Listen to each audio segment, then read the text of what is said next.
The Strait of Hormuz is blocked. An enormous volume of the world's oil and gas passes through this specific choke point, and its sudden closure creates a severe, immediate bottleneck in the global energy supply. That restriction hits the global supply chain immediately. The surge in energy prices drives up the cost to manufacture and transport nearly everything, triggering a rapid increase in the cost of food and fertilizer. This shock bypasses financial markets and lands straight on your kitchen table. Working-class families feel the impact in the cost to heat homes, fill their gas tanks, and feed their children. This supply shock creates a second, underreported pressure. It forces a reaction from central banks. Institutions previously planning to cut interest rates are now expected to halt those cuts and likely increase borrowing costs to fight the sudden inflation. You face a dual squeeze. Daily living expenses rise at the exact same time your mortgage rates and credit card payments become more expensive. When faced with this pressure, many retail investors feel the urge to react. The natural instinct is to try and offset those rising personal costs by buying into oil, gas, or other commodities. Entering a commodity market mid-crisis is dangerous. Breaking news causes sudden, erratic price swings overnight, easily wiping out latecomers who buy at the peak. Most lack an informational advantage. Without knowledge of military strategies or diplomatic negotiations, it's virtually impossible to know when a price peak has actually hit. This chart tracks historical oil price spikes during wartime. While the inclines at the outbreak of conflict are sharp, the drops are just as steep. The moment a ceasefire is rumored, the price collapses instantly, leaving late buyers with severe losses.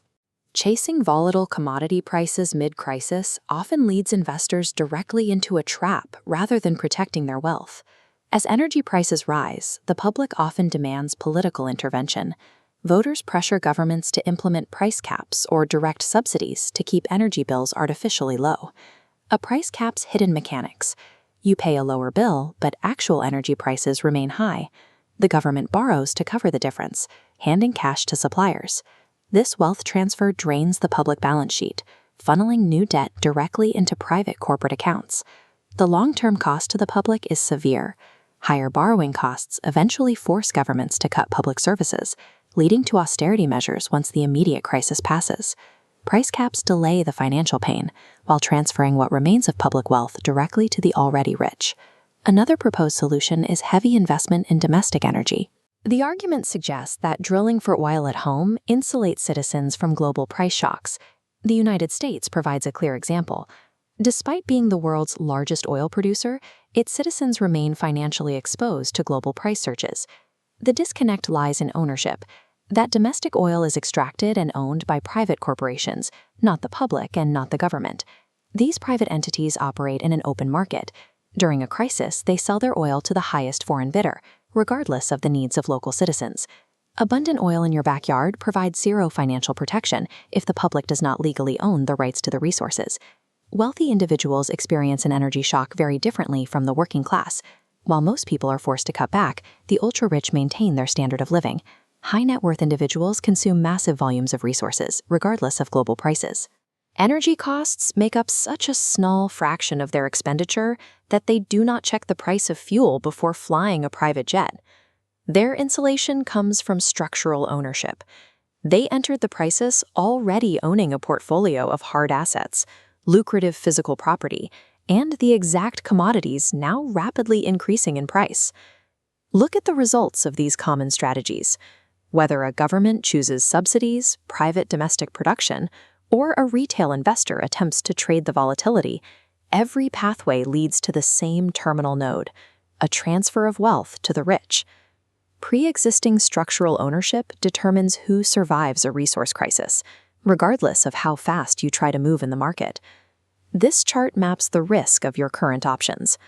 Taking on debt or stretching your budget to buy oil late in the cycle places you in the highest risk zone with the worst possible timing.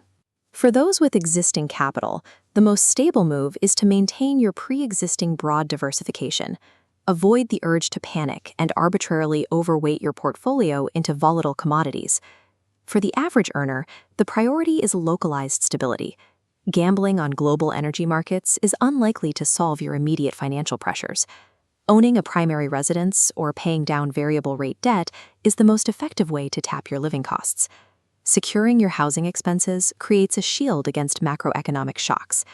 Building a personal moat against localized inflation provides more reliable protection than chasing global commodity volatility. In the post-war era, populations were protected by structural wealth. Middle-class families held significant assets, and governments owned the essential resources, energy, water, and transport, needed to absorb economic shocks. Over decades, continuous crisis management has shifted that wealth.